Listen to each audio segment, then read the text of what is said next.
Welcome, Grüß Gott, and welcome, Vice President of the German Bundestag, ladies and gentlemen, Federal Minister of Health, colleagues of the General Assembly of Delegates of the KBV, Chairman of the KBV, ladies and gentlemen, dear guests. On behalf of the National Association of Statutory Health Insurance Physicians and the entire German medical and physiotherapeutic profession, I would like to welcome you to the opening of the exhibition Systemic Disorder, Doctors and Patients Under National Socialism. I would particularly like to welcome our guests from Israel, namely Mrs. Farkasch-Hacohen, Vice President of the Knesset, and Mrs. Ben Ari, Chairwoman of the opposition group Yesh Atid in the Israeli Parliament. Welcome.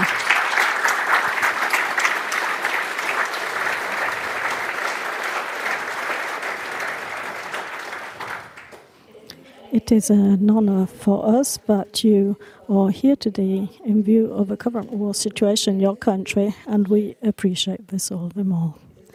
It is an important, a clear, unequivocal sign that you have all come here today to honor the results of a research project commissioned by the National Association of SHI Physicians to come to terms with the history of its predecessor organization, the Association of Statutory Health Insurance Physicians of Germany and the National Socialism. The contemporary witness in this case were many meters of files that were stored in the historical archive of the National Association of Statutory Health Insurance in Cologne until a few years ago, and few others that were found here in Berlin by chance. We will certainly hear more about this in a moment from Dr. Ulrich Prehn, historian and curator of the exhibition. By 30 September 1938, the Reich Ministry of the Interior had already revoked the licenses of all doctors with Jewish roots from one day to the next. They were excluded from the medical colleges and professional organization, and their merits were revoked. As human beings, they were severely humiliated, frightened, robbed of their dignity, and in countless cases, cruelly murdered in the extermination camps of the Nazi state of injustice. I would like to quote one sentence. It cannot be our goal to populate the waiting rooms of German doctors with Jews. This sentence comes from a circular letter from the Reich medical leader, Dr. Gerhard Wagner, to the Chambers of Physicians dated 17 October 1938. After the forcible decimation of the medical profession, leaving only non-Jewish doctors, there were inevitably bottlenecks in medical care for the population. In Berlin alone, probably 2/3 of all the SHI physicians were Jewish. As a result, some Jewish doctors were allowed to continue treating at least Jewish patients. However, these doctors were no longer allowed to call themselves doctors, but were downgraded to so-called Krankenbehandler, patient carers. The letter just mentioned, which initiated this process, was found in one of the files from the archives of the Association of Statutory Health Insurance Physicians of Germany. The folder contains many other documents on the literally elimination of Jewish doctors. The folder itself bears the simple inscription, Jews, written in ink. This was followed by the pogroms on 9 November 1938, when the synagogues in Germany were burnt and Jewish citizens were persecuted, abused, arrested, and excluded from society in an appalling manner. What followed was a breach of civilization, a crime against humanity on an unimaginable scale, the Shoah. In our exhibition, such horrific and bureaucratically abstract events are linked to names and faces and can thus be experienced personally. I think it is to the particular credit of the exhibition organizers that they have chosen the path of using the individual fates and the life stories of doctors functionaries and patients to make the atrocities of the Nazi regime, which were administered with German thoroughness, tangible. For example, we meet Dr. Alfons Stauder, the chairman of the two largest medical associations in the Weimar Republic, who capitulated to the Nazis and forced conformity in 1933. We meet a pediatrician who commits colleagues at the Führerschule of the German medical profession for their task in the service of so-called public health. And we meet Joseph Four, a father of 5, who is murdered on the basis of a medical diagnosis of unworthy of life. But we also get to know Karl and Auguste Gehre, who hid their Jewish family doctor from the National Socialists in the pantry of a Berlin flat and later helped his family to hide. Jewish and politically dissident doctors were victims. Others were perpetrators, be it by enriching themselves at the expense of their disenfranchised colleagues, by working as concentration camp doctors, or by supporting and carrying out the so-called Action T4, Tiergarten for not far away from here, the mass murder of sick and disabled people. As the title of the exhibition, Systemic Disorder, suggests, there was a system behind each of these life paths. A system in which an inhuman ideology coupled with bureaucratic thoroughness succeeded in horribly perverting the medical ethos of helping and healing. For example, when it came to categorizing life as valuable and worthless, and the hubris to decide on this. The medical provision brought irreparable guilt upon itself by becoming an essential part of a National Socialist murder machinery which could not have functioned in this form without its support. As difficult and almost unbearable as all this may be for us today, we must not make the mistake of regarding this as a closed chapter in our history. The organized German medical professional, in particular, like many other institutions, struggled for a long time, too long, to draw conclusions from the events or to deal with them in a depth at all. The exhibition also shows this.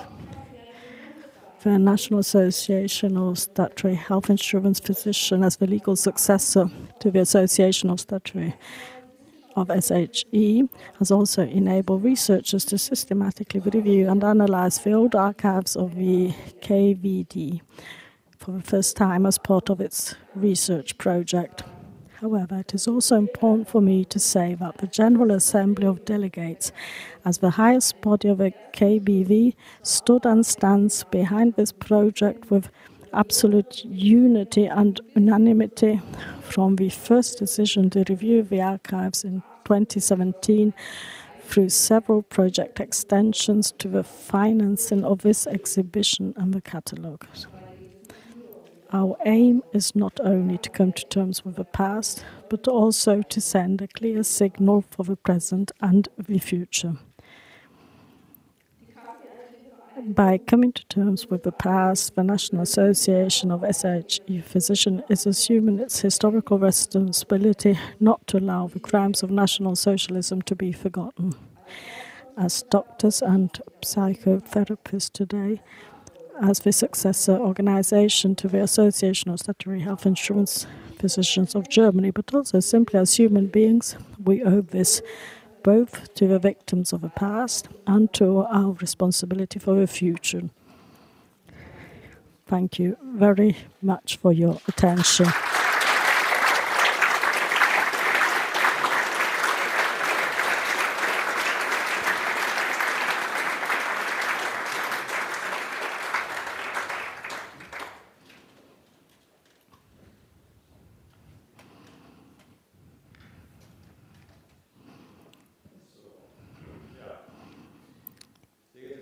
dear guests, ladies and gentlemen, on behalf of the Board of Directors and Stefan Hofmeister, I would like to welcome you to the National Association of Statutory Health Insurance Physicians in Berlin.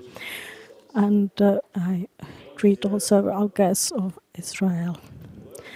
As representative of the German Bundestag, I would like to welcome its Vice President, Mrs. Pau, and the representatives of the parliamentary groups of the democratic parties, and also the Federal Minister of Health, Professor Lauterbach.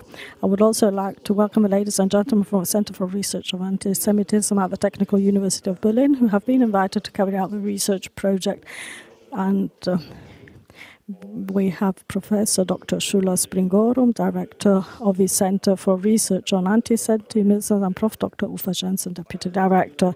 Other representatives from academia and research who are particularly concerned with the crimes of National Socialism and anti-Semitism are also present today, and you are also very welcome.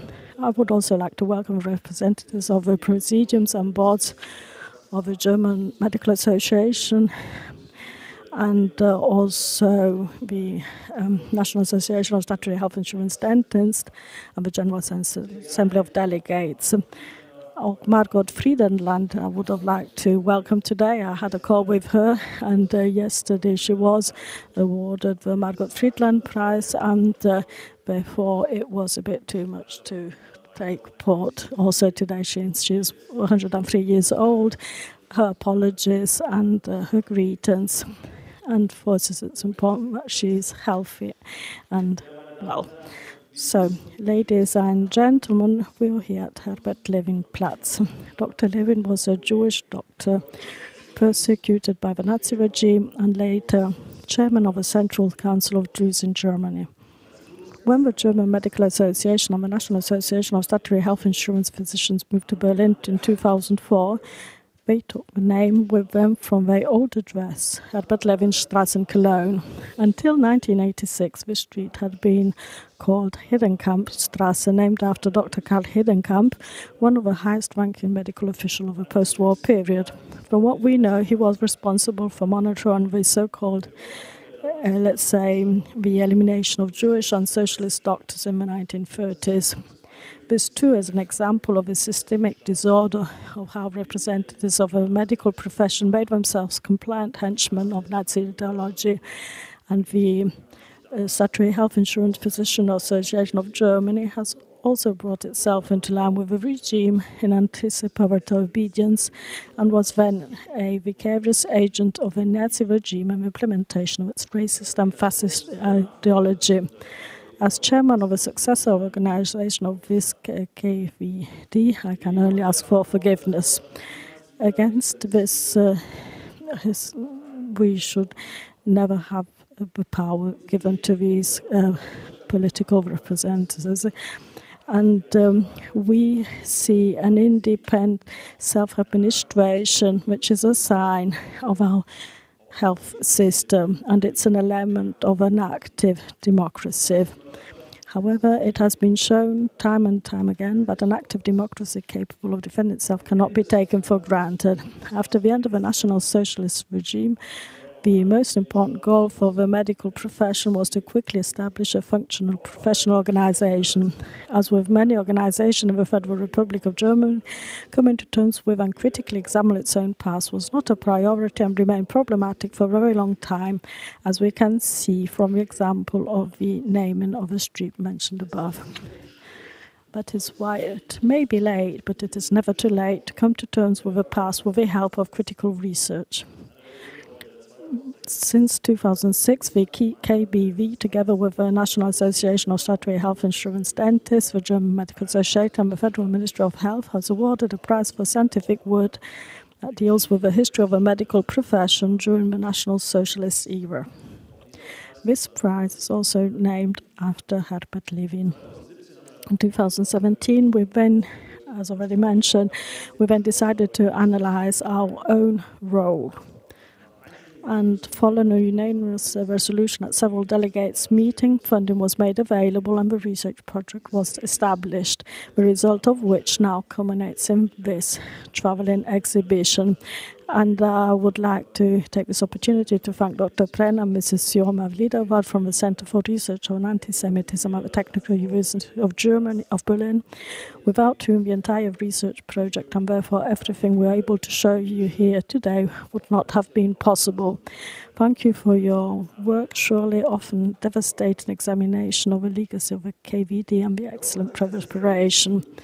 We naturally hope that these results will be seen by as many people as possible. We are living in times in which anti-Semitism has once again shown its ugly face, not least of a horrific terrorist attack on 7 October 2023, which was celebrated by racist mobs in Berlin by burning Israeli flags and handing out sweets. Anti-Semitism came to the fore. In recent years, Jewish fellow citizens in Germany have repeatedly been the victims of verbal or physical attacks. Sometimes anti-Semitism is more subtle. Anti-Semitic agitation is carried out under the guise of criticism of Israel. Here we all need to take a stand and take a clear position.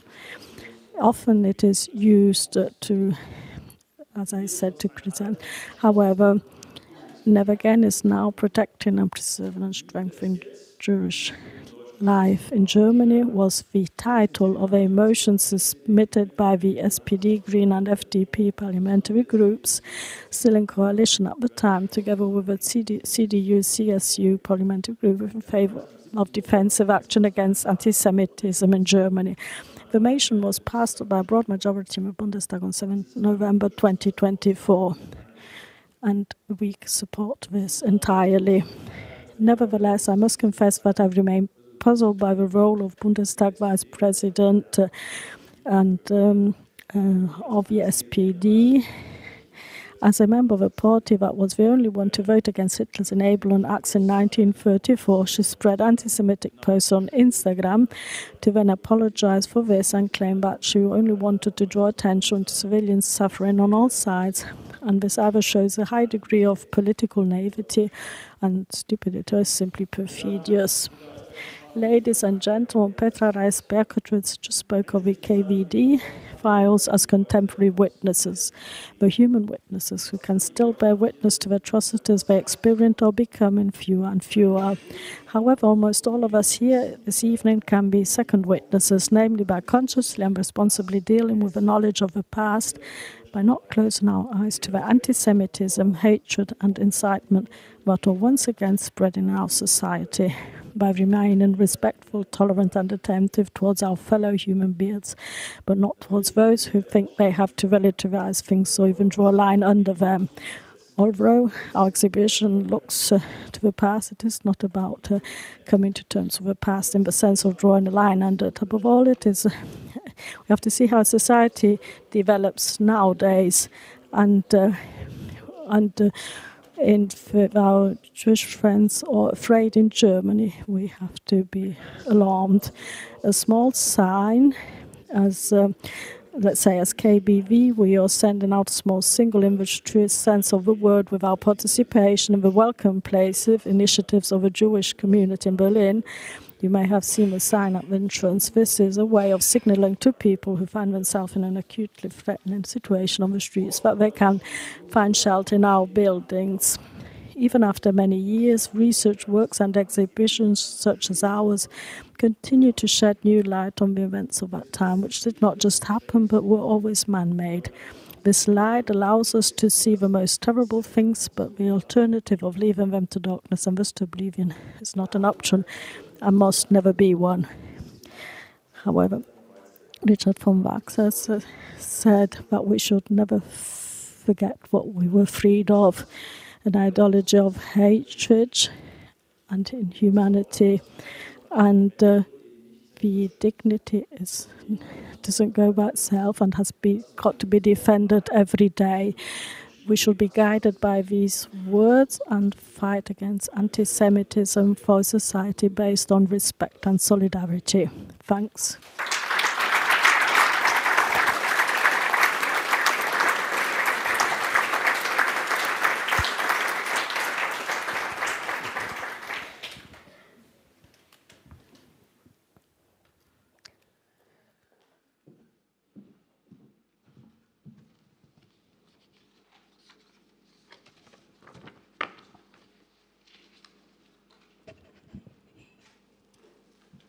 Good evening, everybody.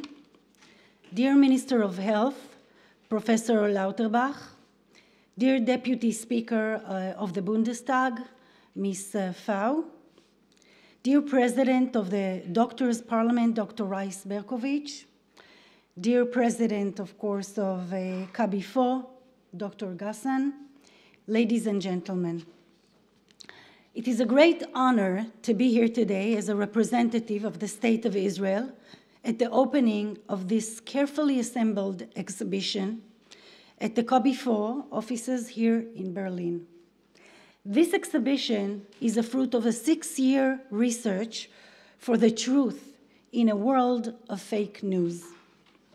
As a former Minister of Science and currently the Deputy Speaker of the Israeli Knesset, I'm very happy to take part at the opening of such an important event, a display that shows real-time evidence which Kabifo gave such appropriate title, Systematic Disorders, Doctors and Patients in Nazi Germany. At a time when anti-Semitism once again shows its ugly face in Europe and all over the world, this exhibition holds tremendous importance. I deeply appreciate the leadership of Kabifo. We were supposed to welcome this evening another special guest, Miss Margot Friedlander, the oldest living Holocaust survivor in Germany, over 100 years old. Unfortunately, like said before, Mrs. Friedlander couldn't come because she didn't feel very well. And we, of course, wish her good health. But still, however, this is a reminder that the memory of the atrocity committed by anti-Semitism in the Nazi regime, the memories are fading over time.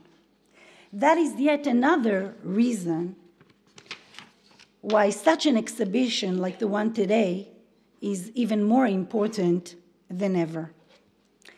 Distinguished guests, yesterday we had a wonderful dinner with the Kabifo leadership and staff, and I want to share with you something that Dr. Stefan Hommeister, the vice president of Kabifo, told me. He told me that the story of this exhibition is an illustration of the banality of evil. And it really resonated with me. How accurate.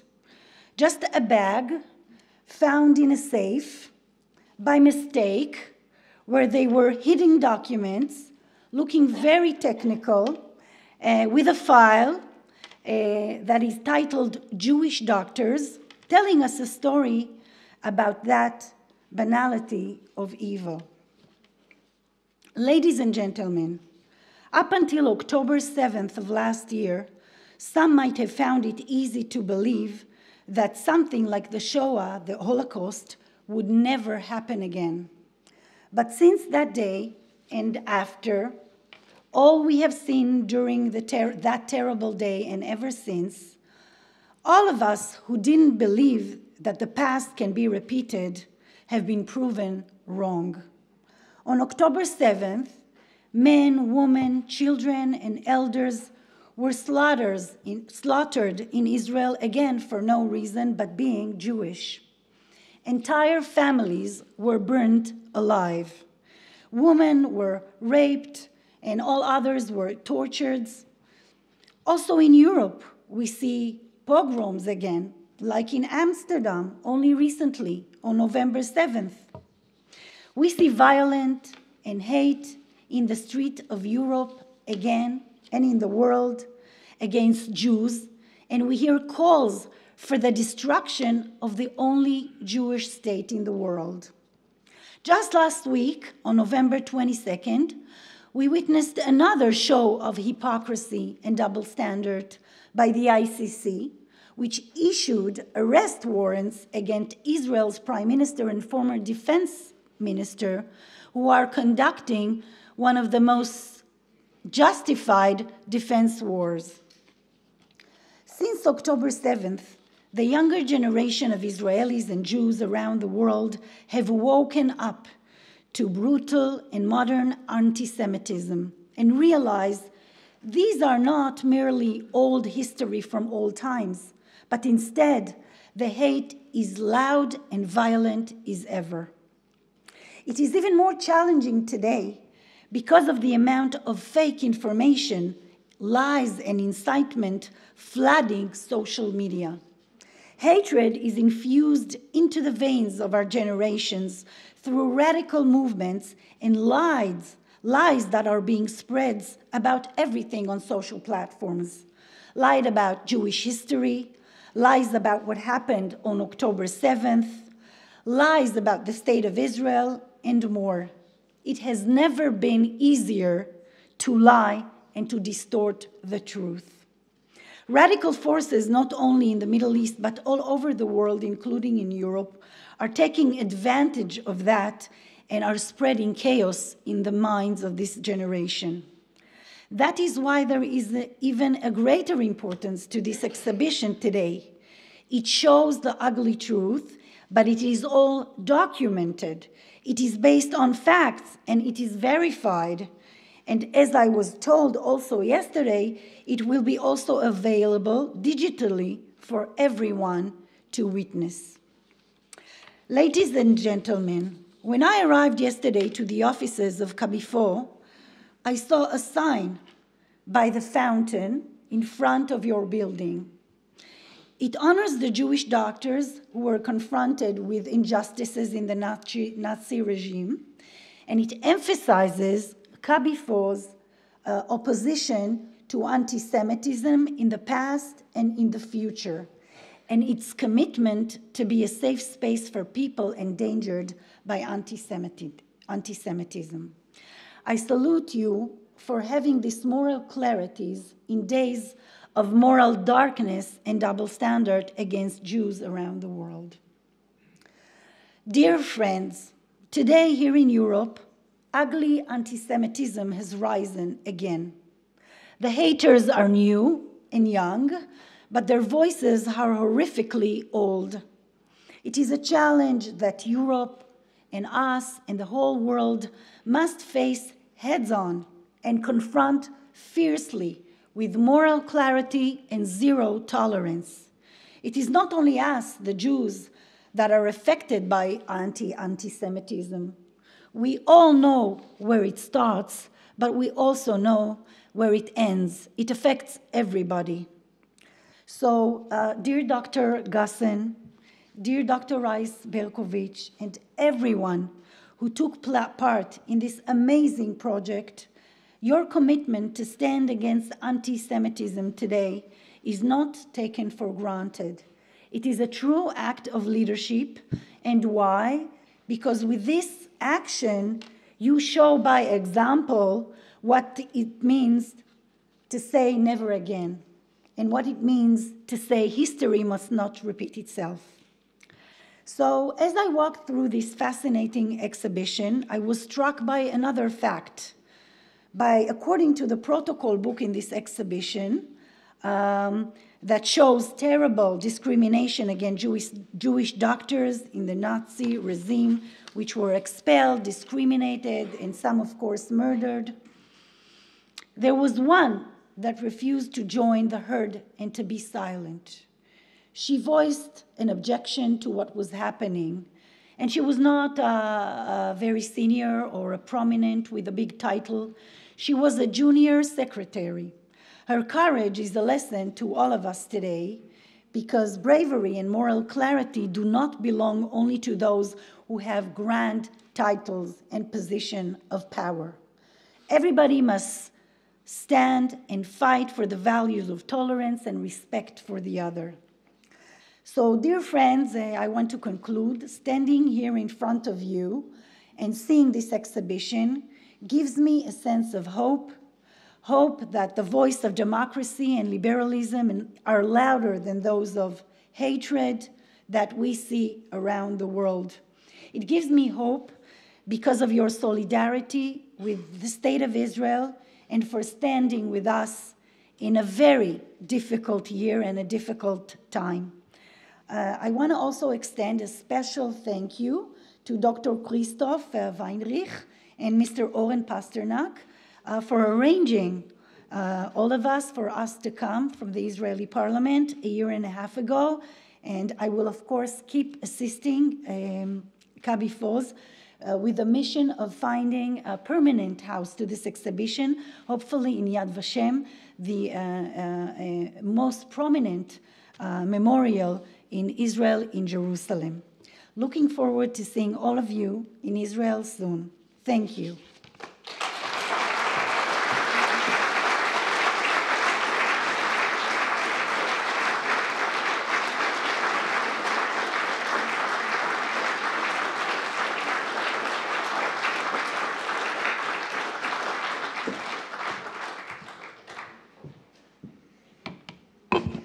Thank you very much. Thank you for an amazing speech. I will speak briefly, but first I want to thank you, dear Minister of Health, Professor Lauterbach, say it correctly, dear Deputy Speaker of the Bundestag, Petra Pau, dear Chairman of the Doctoral Parliament, Dr. Rein Berkovich, and dear President of KBV, Dr. Gayson. It's okay, it's very hard from Hebrew to, okay, but very hard language. Anyway, thank you for inviting us, and thank you for this great opportunity and a great evening. And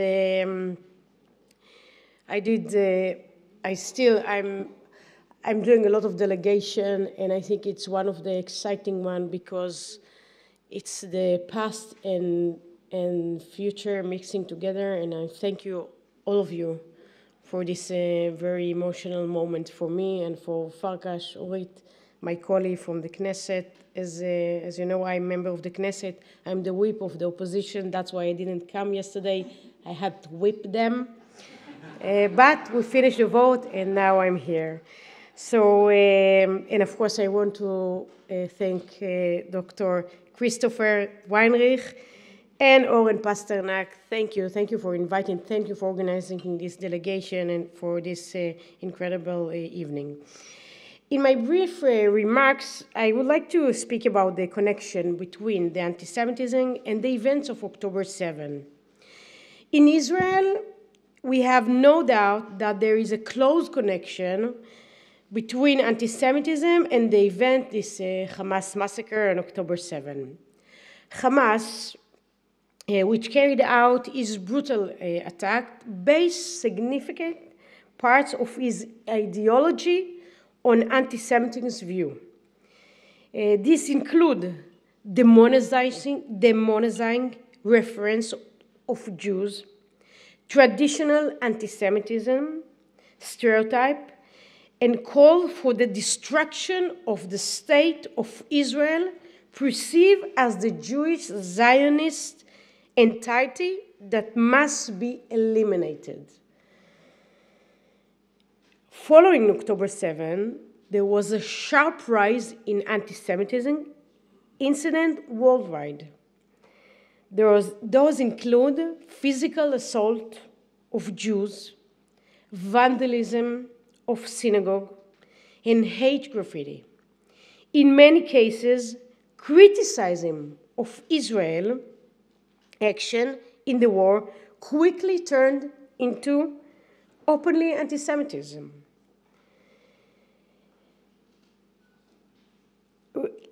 Even leaders all over the world changed the pro-Palestinian debate to the new anti-Semitism. And of course, the hate crime and the danger, the real danger for Jewish all over the world. Protests abroad further called death to Jews in demonstration. From the river to the sea, Palestine will be free. This is eliminate the Jewish state. While the October 7 attack was part of the Israeli-Palestinian conflict, it originated global anti-Semitism, both ideologically and practically. The public discourse following these events underscore the complex and charged connection between anti-Semitism and Middle Eastern politics. I think that Orit also mentioned it. 2 weeks ago, in the heart of Europe, in Amsterdam, a liberal city that so many Jewish and Israelis come to visit. They came for a football or basketball, sorry, not good in sports, but they came to a sports event. Basketball, yes? Okay, sorry for that. And they were hurt and injured, boys and men, women and children were injured only because they were Jewish in Europe. And this is, my friend, is something that we have to understand, that anti-Semitism raising her head, and she do it here in Europe, saying that they are pro-Palestinian, but actually they are the new anti-Semitism. And I call upon you to stop this. You have the power. Especially you have the power. And we trust you, because we cannot, and especially you cannot, allow history to repeat itself, especially here in Europe. I want to thank you for listening. And as Orit said, we will be in touch, of course, and we are welcome you in Israel, and we are welcome you in the Knesset. Please come, and please keep on supporting Israel. And we are never taking that for granted. Thank you very much. Thank you.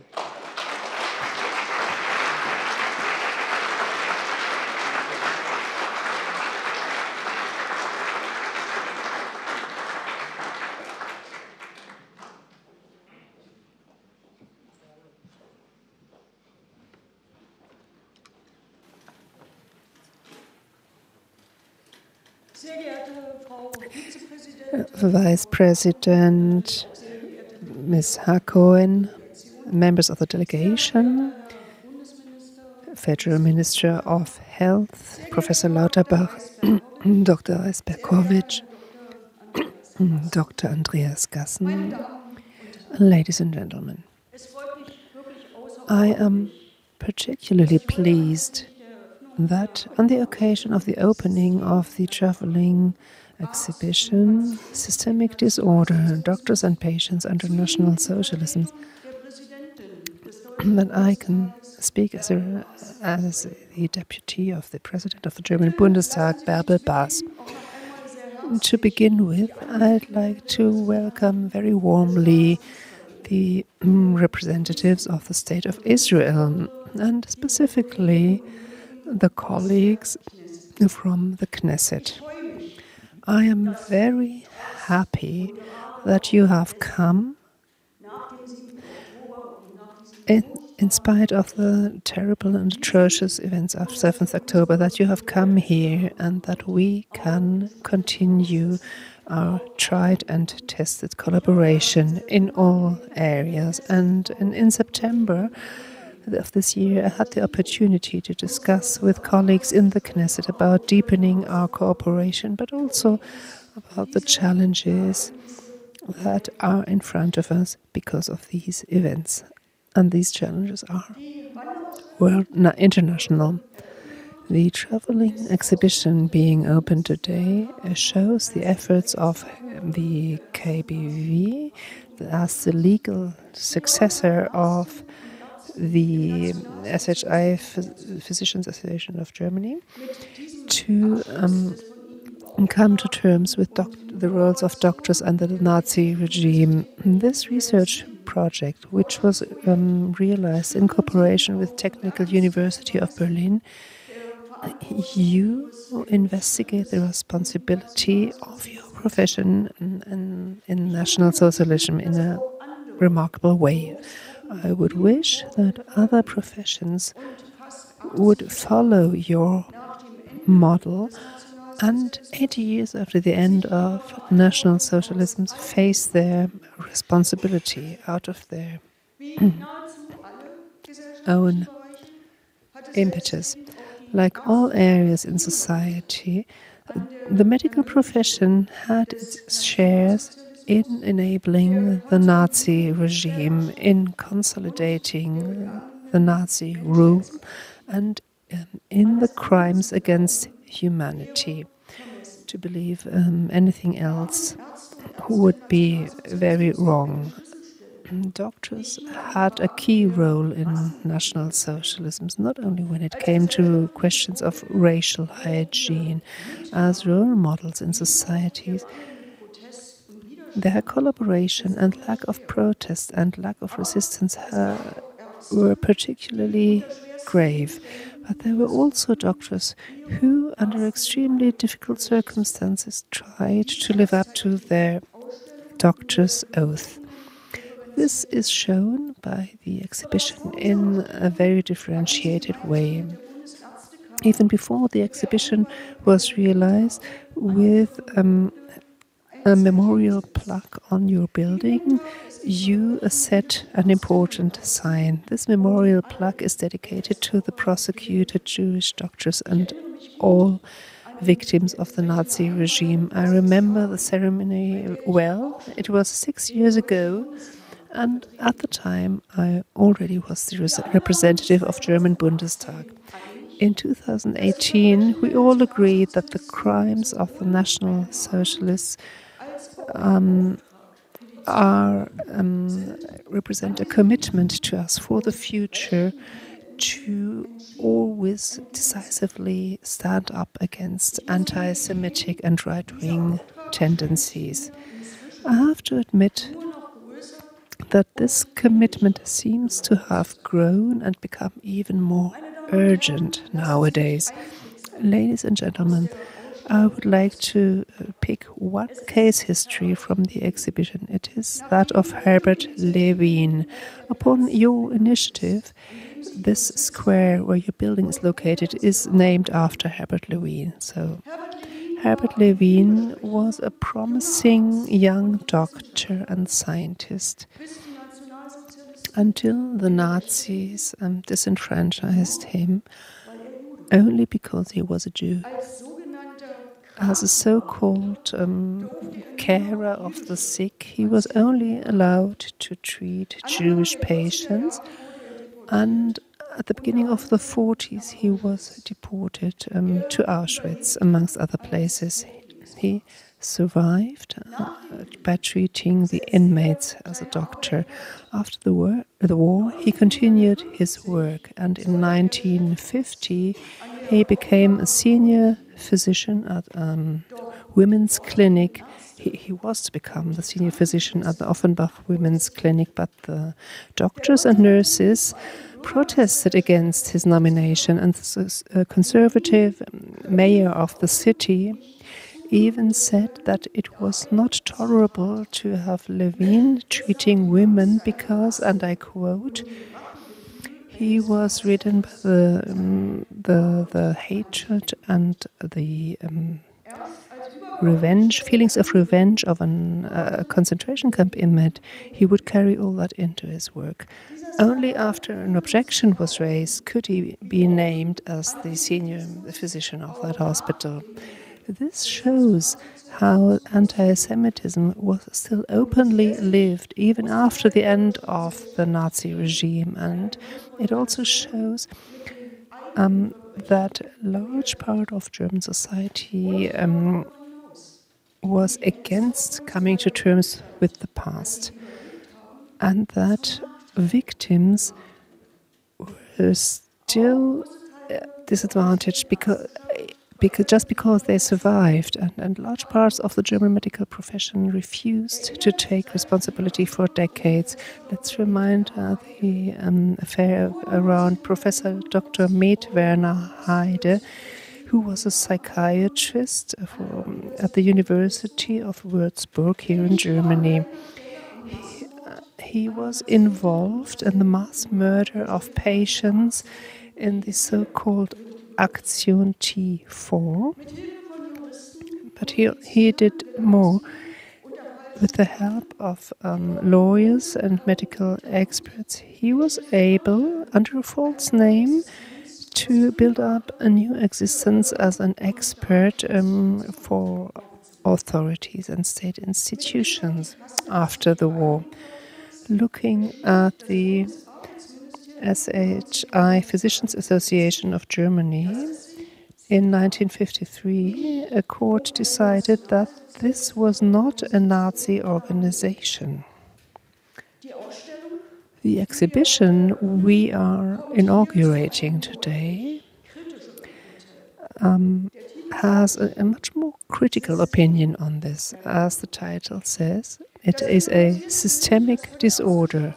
The differentiated picture of the medical profession in this exhibition shows us that even in a sick system which serves a dictatorship, even there was room for action. And this is relevant still today in 2024.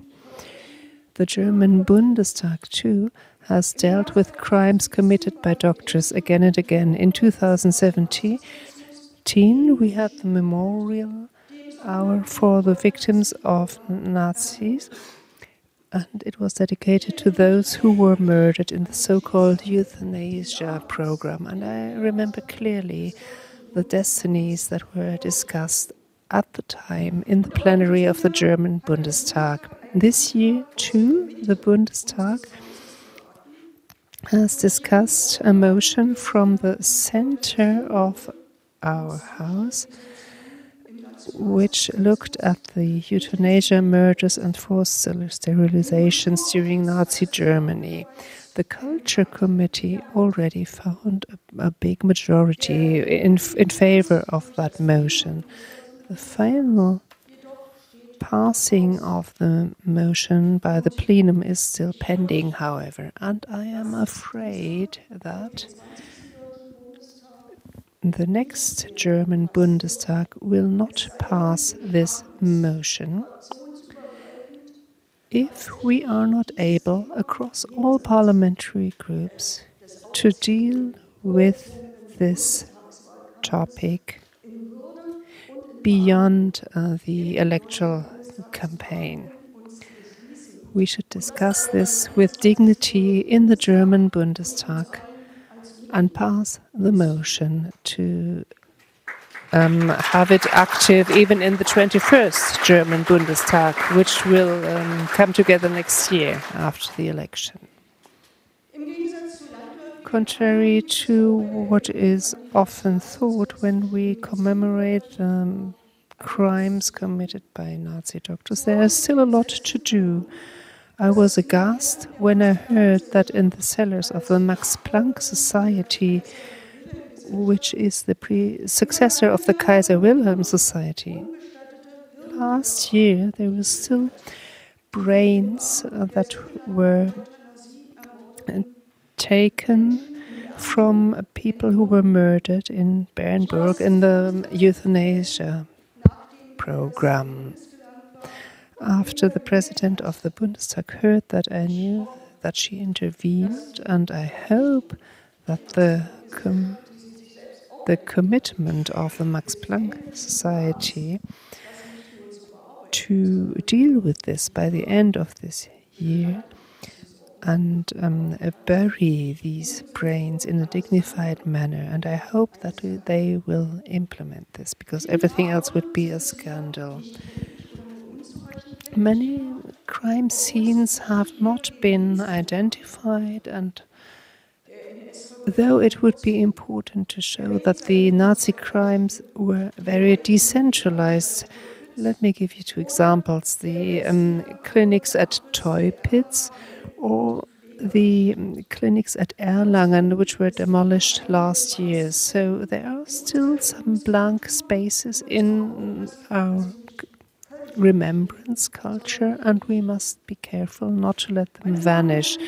We need to clearly signal them. Ladies and gentlemen, there are paradox developments, so we have made good progress in coming to terms with these crimes, but the necessary consensus in society is brittle and it is not to be found everywhere.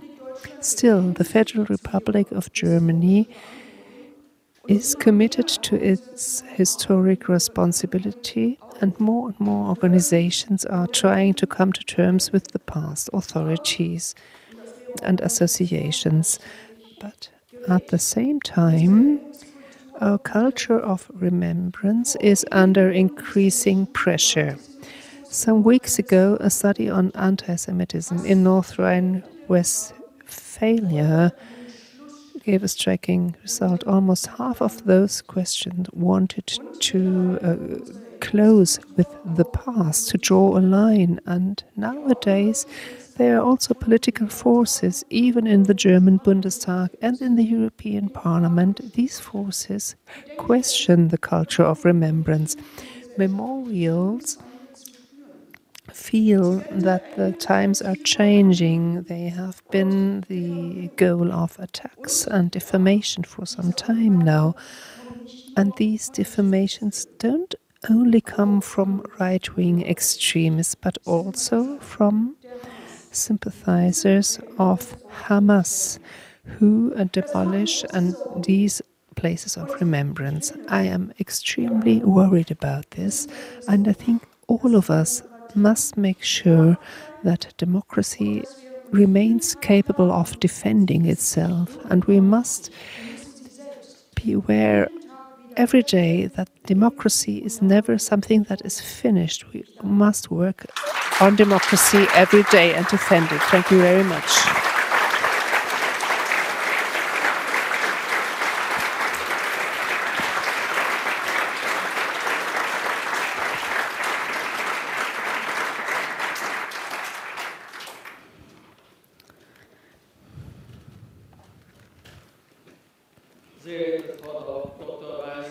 Dr. Reis-Berkowitz, Dr. Gassen, Orit Farkasch-Hacohen, and Mrs. Paul, colleagues, and ladies and gentlemen, the role of medicine in Nazi Germany is part of the dark chapters of our society and our history, and the oath that the doctors have to help humanity was systematically destroyed in the racist ideology of Nazi Germany. Doctors committed horrible crimes like euthanasia, sterilizations, and tests on human beings in concentration camps. The medicine became one of the worst instruments of the Nazi regime. The doctors were left without rights, they were persecuted, and they were murdered. The memory of the crimes of Nazi Germany must never be concluded.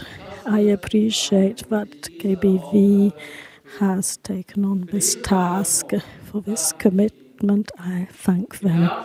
In 2018, the delegation of KBV said that KBV takes on responsibility, and they initiated this project to research on the past. And we don't close the holes in the scientific way, but it's an important contribution to the elaboration of our past, and it is our responsibility that continues to exist. And in all fields of totalitarian states, what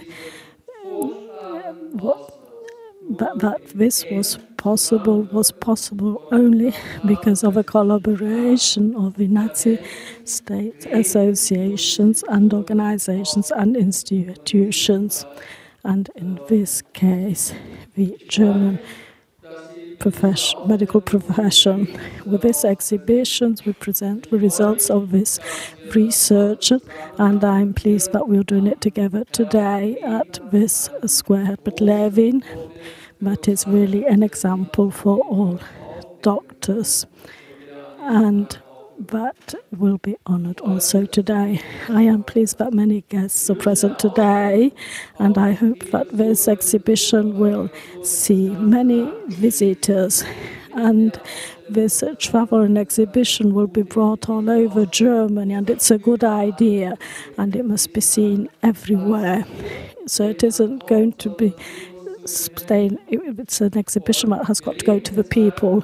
We are living in an era where anti-Semitism also in Germany is increasing, as the colleagues from Israel have already presented. I must say this is terrible for the whole country, and I apologize for what we live in this country nowadays.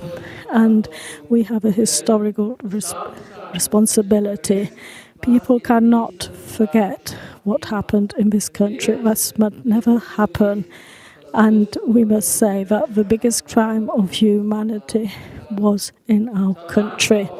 It lasted a long time before it arrived in Germany to a elaboration of what happened in 1946 in the doctor's process of Nuremberg. So 23 people had to go to court, in front of court, and they were trialed because of a delicts. But then this was, and only in the 80s and in the 90s there were studies done on doctors in Nazi Germany, and since 2006 we as Ministry of Health with the Association of Physicians, KBV, we give the Herbert Levin Prize to promote studies on this topic, and I am pleased that we can increase our knowledge. One of the reasons why the elaboration in the field of medicine has started so lately, we see it all in the results in the studies. And at the time, they were personal and ideological continuity after the end of the war. After the war, the German hospitals were destroyed, and we hadn't got specialists, and we hadn't got doctors. And the doctors that had committed crimes, even though they had committed these crimes, they continued to work. In the society, there was the image of the unpolitical medical profession, and that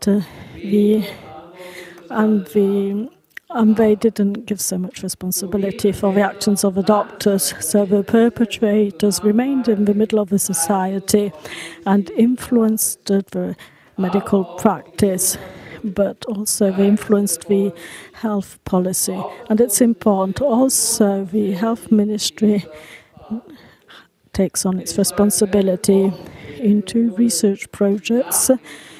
The post-war history in the health field was examined, and the result was that in West Germany only in 1961 there was a Federal Ministry for Health. Before there was only a department in the Federal Ministry for Internal Policy. However, the story of the health was then examined in Munich in a project. It has been shown that how long it influenced our health system. And what we see is especially Josef Stralau, that from 1961 to 1971, worked in the Ministry of Health and made decision and played an important role. For his service later on, he was honored with the medal Jochen Frank and called BVDG for his special commitment for public health. This, in the meanwhile, has been revoked. Also, Robert Koch Stiftung, the foundation, has also taken him off his list as a result of this research project. And as was shown in this research project, he was a convinced racist hygienist and participated directly in the crimes. And in the 50s and 60s, in the health policies, we see the ideas of Nazi that continued, and he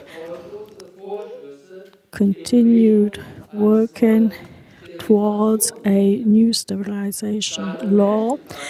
His ideas against humanity were always on the order. And the National Socialist State, with in 1935 used the term of license, and it was they had changed the so-called Bestallung, and it was a word used when people started working for the state. However, the medical profession explicitly then showed its was expected that it continued to work after the war. It was further discussed if one should have used the word of license, Approbation, or Bestallung, which is the other word for the appointment. And then they decided to use Bestallung, that means appointment, instead of license. However, the medical profession wanted the word only in 1968 they started using Approbation. So, however, this political independence. So it was a point of reflection on the crimes of doctors. So as you know, the approbation rules are currently being revised, and we want to focus on historic actions based on values is now part of the medical examinations, also considering the times of Nazi rule, because we must deal with the past to find a path for the future. And to this exhibition makes an important contribution, because it always reminds us that this can never happen again. Thank you.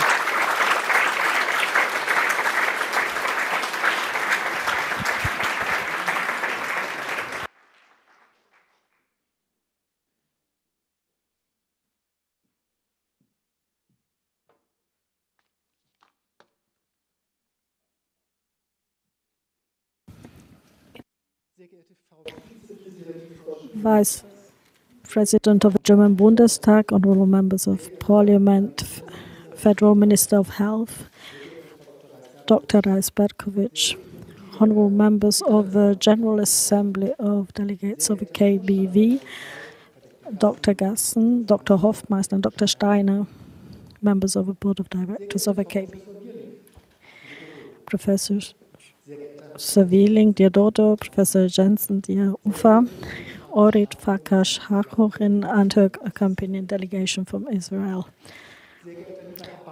Mr. Bamberg, Amir Teilhaber, Mrs. Jacobi, and Dr. Rippel-Schmidt, ladies and gentlemen, and dear guests.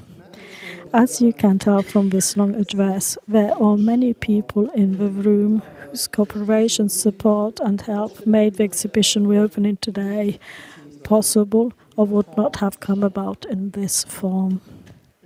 And that is why we, that means my colleagues, Jorma Liederwald and I, would like to start with the most important thing, namely our thanks, Before I say anything about the exhibition or the research project, the most important result of which are the traveling exhibition and the catalogue. And I would first of all like to mention two gentlemen without whom the exhibition would probably not even exist. I am talking about Drs.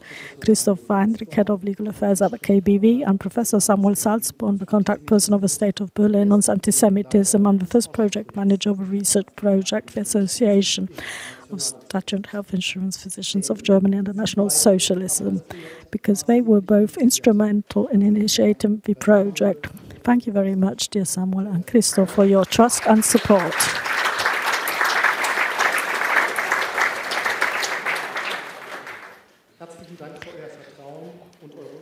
So thank you for your trust and support again.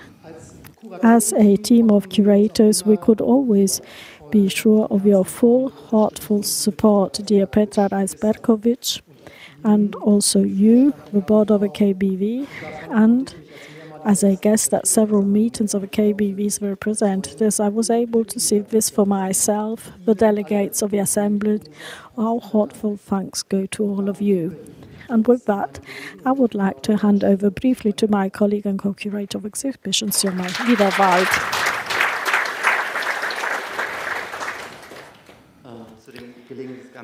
So, for the results of this project and the transport and the realization of a travel exhibition and the preparation, organizing and staging of today's opening event in a wide variety of roles play. And we would like to take this opportunity to thank some of them by name. Especially thanks go to Maren Kochkok. We would thank you for your support,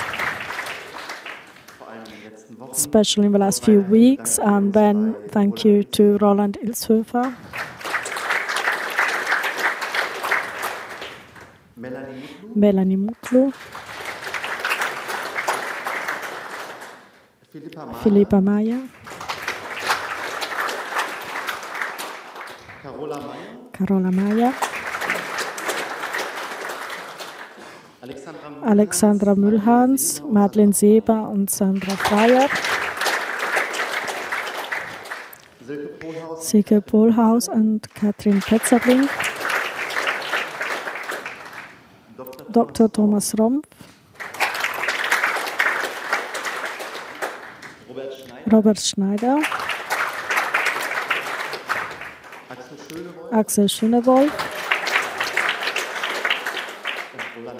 und Roland Stahl.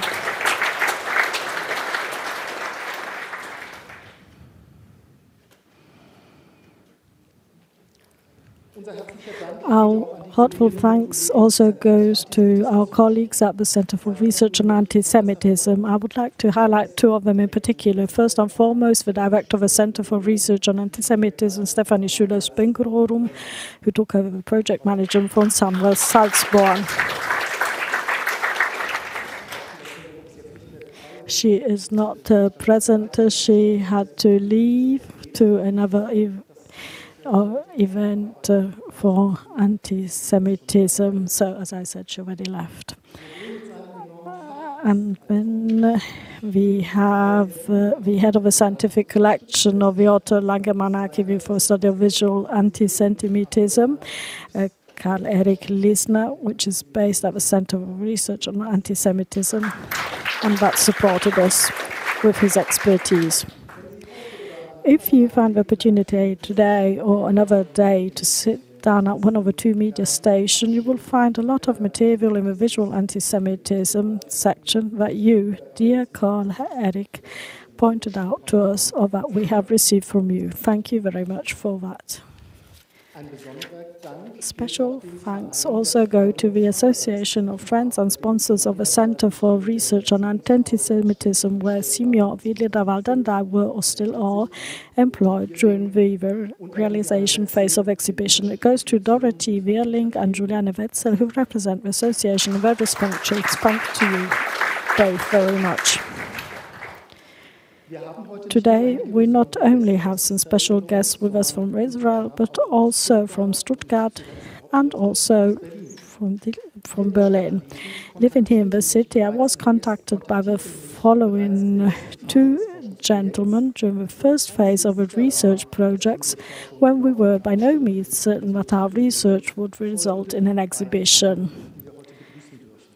And we greet on this occasion Pedro Wolfgang Bampian, born in Argentina, whose grandfather, Dr. Gustav Gramberg, ran a gynecological practice and clinic in Berlin until the National Socialists drove him and his family into exile. On 5 January 1940, they left Germany for Buenos Aires with 10 Reichsmark in their pockets. How nice that you're here today, dear Mr. Bamberg.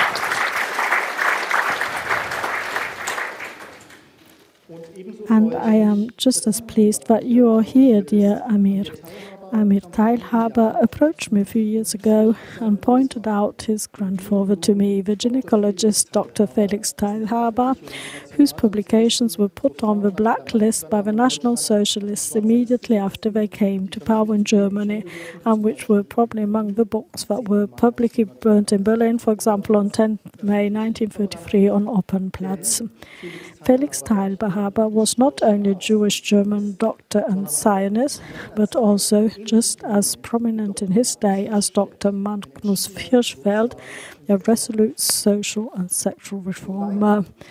I conducted interviews with both Pedro Wolfgang Bamberg and Amir Teilhaber this year. You can find extracts from them and a number of other interviews with Jewish doctors and their children or grandchildren, as well as on other topics at the exhibition's media station. When we have sterilizations and concentration camps, and the story of a doctor that after the freedom of some dogs it was saved the life of many. The two ladies have traveled from Baden-Württemberg and Hesse respectively, and their contribution have left impressive, visible and legible traces on this Dr. Masha Schmidt and Isa Jakob Pike. Welcome. They are representative of many lenders who have made rarely shown material available from their private collections and archives. In this case, in the very first case history presented in the exhibition, you will meet the Dr. Else Kienle, a German not Jewish doctor who, together with the Jewish doctor and well-known playwright Dr. Friedrich Wolf, campaigned for a new sexual ethic and against the general ban on abortion under Section 218 of the German Criminal Code. We have a portrait of Else Kienle that we are showing to you, dear Dr. Riepel-Schmidt. And with the second guest whom I welcome just as warmly, but unfortunately she couldn't come because she was ill, Isa Jakob Pike. And with her we jump to the very end of exhibitions. Here we trace the work of a truly terrible doctor, Dr. Werner Scheu. He was convicted as a multiple SS murderer by German courts, was pardoned in 1972, and subsequently ran a children's health clinic on the North Sea island of Borkum together with his wife. It was only a few years ago that journalists, including the daughter of the author Klaus Rainer Röhl and stepdaughter of Ulrike Meinhof, Anja Röhl, who herself had terrible experiences in a similar clinic as a so-called child evacuee, uncovered what was apparently a mass fate of children sent by West German health insurance companies to alleged convalescent cures. When I started looking for children, now long grown up of course, who had been sent to the home of the aforementioned SS murderer for such a cure, I encountered considerable difficulties and was frankly on the verge of giving up. But then I came across an entry by Isa Jakob Pike on an online portal for those affected, and I was immediately impressed by her openness and willingness to participate in the exhibition. Thank you very much for that to Hessen, to Mrs. Jakob Pike. I'm sorry that you cannot be here today.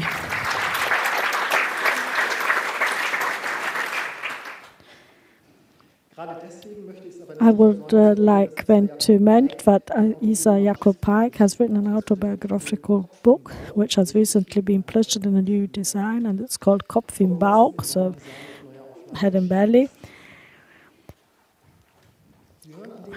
From what I've said so far, you will notice an exhibition is not created by one curator alone, or as in our case, by curator duo alone. It is always teamwork. And in our case, fate was very favorable, especially because the KBV made it possible for us, because we were able to develop our ideas in terms of concept and design with specific specialist knowledge and corresponding practical expertise over a longer period of time than is often the case in exhibition projects.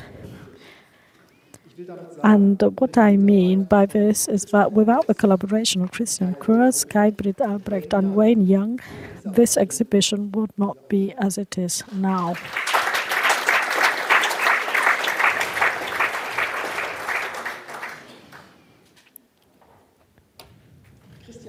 Christian Kurz is the designer of the exhibition banners, the media station, the catalogue and the website. Together with him and Kai-Britt Albrecht, who also provided excellent proofreading, Sioma Liederwald and I developed the content and design concept not only for the banners, but all for the media station and the catalogue. I don't mean only the 20 banners, but also the media station, and let's not forget again the catalogue. We would like to thank you both very much for a great collaboration, which was also a lot of fun. The same goes for Wayne Young, who, like Christian Kurz and Kai Albrecht, mastered an incredible amount of work, especially in the final meters. Wayne, not only did you translate all the exhibition content into English and run the camera for the 2 interviews with Pedro Wolfgang Bamgert and Mir Teilhaber, but you also edited all the interviews in the corresponding section of the media station and provided them with German and English subtitles. Thank you from the bottom of my heart for your commitment and your work. Fortunately, dear Petra Reis-Berkowitz, you have already highlighted some of the contents of the exhibition in afterwards, and I have added to them using the examples of the case histories relating to the guests I have already mentioned. So at this point and at this advanced hour, I would like to leave it at a few words about the curatorial concept, the structure of the exhibition. In other words, how we tell the story, or more precisely, the stories, and even more, whose story or stories we tell. It has already been mentioned, the narrative principle of exhibition is that of a case of the history study. Let me remind you that it was none other than Sigmund Freud who developed the study as a methodological approach, as in the famous cases of the Rat Man, the Wolf Man, and Little Hans, Dora, or Miss Anna O. From a historical perspective, representatives of microhistory and the history of everyday life, in particular, took up the ideas that had been coming from psychoanalysis and the social science since the 1920s by devoting themselves to working with history studies and corresponding depth analysis. And we found our inspirations with these. The conceptual approach we have chosen for exhibition reflects the fact that we have attached decisive importance to the historical actors and groups of actors, be they doctors, patients, professional medical organizations, or other collective actors, with regard to the topic under discussion. When selecting the history studies, we paid attention to the widest possible regional distribution, as well as to the fact the cases presented do not always show any typical, even pragmatic cases. For example, the banner entitled Medical Professional Organizations and their follows, which you will find roughly in the middle of the exhibition, explicitly depicts an exceptional case with a non-conformist recalcitrant KVD employee, Gerta Disselkamp. This is because we were unable to find any comparable behavior in the numerous personnel and factual files we analyzed in the KVD inventory. Finally, a word about the stories that are not only biographic. At times, they are also conflict stories. In one case, it's the story of a building, for example, where the KBB in 1936 had a representative office for the medical profession, but it remained a plan and it was not realized. But I would like to go one step backwards and to see what this project could be and how we developed this exhibition about doctors and patients and the relationship between doctors and patients and how they intervened in this field.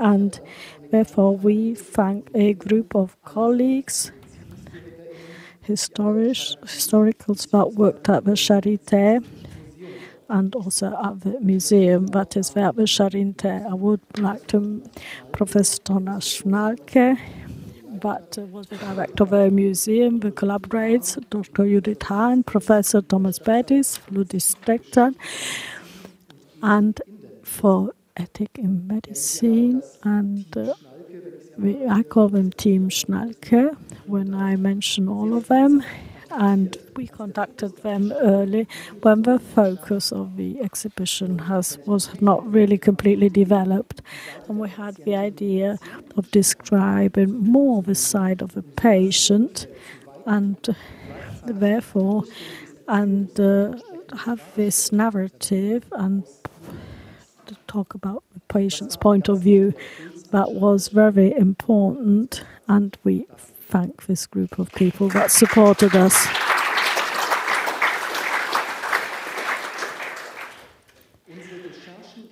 Our researchers in the KBV or KVD inventory generated other cases and studies, and in the catalogue, I describe certain points. For example, there's a bag full of documents that was found in Berlin, and that also was used by many legal experts. Christoph Heinrich found them and found the contents in a safe of a colleague that had died 2 years before. The bag had not only big files of NS-IRA and also with particular content, but a book with handwritten notes and the protocols of the Board of Directors of the Hetman Foundation that arrived to the phase of enforced conformity in 1933. So we're just showing you what it looks like. And another point, we found another book, and there were some questionnaires in that book. Questionnaires distributed to Cologne doctors in 1933, 1934, and they needed to fill that out to prove their origin, their ethnic origin. And I think this is quite a unique document that illustrates the circumstances of the first important step of the disenfranchisement of Jewish doctors, namely revoking their licenses. And this really illustrates this process. Even though we only have one binder of the questionnaires, the doctors whose name starts with A to G to K, this still gives us a lot of material for micro studies. Last but not least, a few words about the title of the traveling exhibition. Even if we do not want to use the diagnosis of systemic disorder to pathologize political and social developments in historical retrospect. Systemic disorder should rather be understood as a metaphor here. The exhibition uses many examples to trace the areas in which a process took place that the Austrian-American medical expert witness at the Nuremberg doctor's trial, Dr. Leo Alexander, described in 1949 as follows, and I quote, "The beginnings, at first, were merely a subtle shifting in emphasis in the basic attitude of the physicians." End of quote. And I would like to stress that this subtle shift in the basic attitude of doctors, and not to forget of medical officials, had already begun in part before 1933. Think of the debates about the value or the alleged unworthiness of human life, which were conducted ingloriously, not least in the journals of the medical professional organizations in the final phase of the Weimar Republic. And, however, this subtle shift, which was followed by paradigm shifts and radicalization in medical and health policy discourse, was only to have fatal consequences during the course of Nazi rule in Germany. Yet, a clear-sighted mind, just such as the Jewish German doctor and social democratic politician Dr. Julius Moses, had already warned in February 1932 in the magazine The Kassenarzt, the SHI physicians, and I quote, "With an almost admirable dilettantism, they," meaning the Nazis, "have also thrown themselves into the field of public health and announced reforms which, if actually implemented, not only threaten to destroy the German healthcare system in short time, but must also compromise the medical profession ethically in the most serious way." End of quote. That was February 1932, and unfortunately, he was proved right. And I would like to conclude with this not very pleasing finding, but no, perhaps not like that. I would rather say, I look forward to hearing what you think of the exhibition and what effect the content of the media station has on you, the interviews, and above all, our examination of the visual sources of the National Socialist and contemporary anti-Semitism. In other words, I look forward to meeting you in the exhibition. Thank you for your attention and patience, because I know that was quite a lot to say, and I hand over to Petra Reisbergovich, who will say a few closing words before we enter the exhibition. Thank you very much.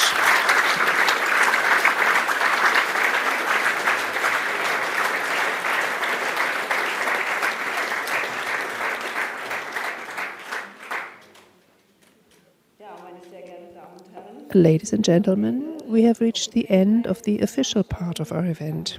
Thank you all very much for your important, clear words and for listening. It really needed patience, and I'm particularly pleased about the speech by Dr. Prehn, and I think we will all be very touched by this exhibition. In conclusion, I would like to briefly return to the Welcome Places initiative that Andreas Gassen mentioned at the beginning, and in which the National Association of SHI Physicians is involved in order to offer protection to Jewish fellow citizens who feel threatened on the street. Such a welcome place should not only be our buildings. The institutions of the organized medical profession were not a safe place under the National Socialist regime of injustice, neither for their own members nor for the most basic human values and rights. This is also our mission. Never again must the medical ethos and duty of care be allowed to turn into their opposite. Never again must we, as a democratically constituted and legitimized professional body, allow ourselves to become the instruments of an ideology of exclusion and hatred. Together with a small group, namely those who have spoken here today, we will now lay flowers outside on Herbert Levin Platz at the Medical Professions Memorial Plaque to the victims of National Socialism. The plaque bears the following inscription: "The past is our obligation for the future, against anti-Semitism and marginalization, in memory of our Jewish colleagues and all victims of the inhuman Nazi regime." There is nothing more to add. You are all now cordially invited to view the exhibition Systemic Disorder, Doctors and Patients under National Socialism in the foyer. Dr. Prehn and the research assistants are kindly available for explanations and discussions. Use this opportunity, use the catalogue, discuss in person with the historians. This is really something that can offer insights you would not find by going through the exhibition on your own. You will also have the opportunity to fortify yourself with kosher finger food. We would like to cordially invite you to join us, but just a few seconds of patience because we would like to thank our guests with some flowers. Where are the flowers? They are arriving.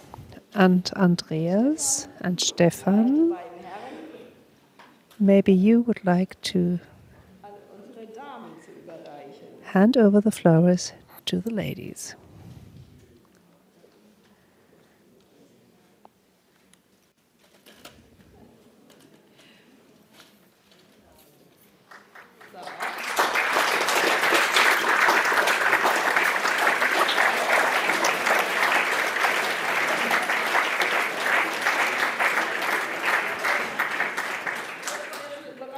That came as a surprise.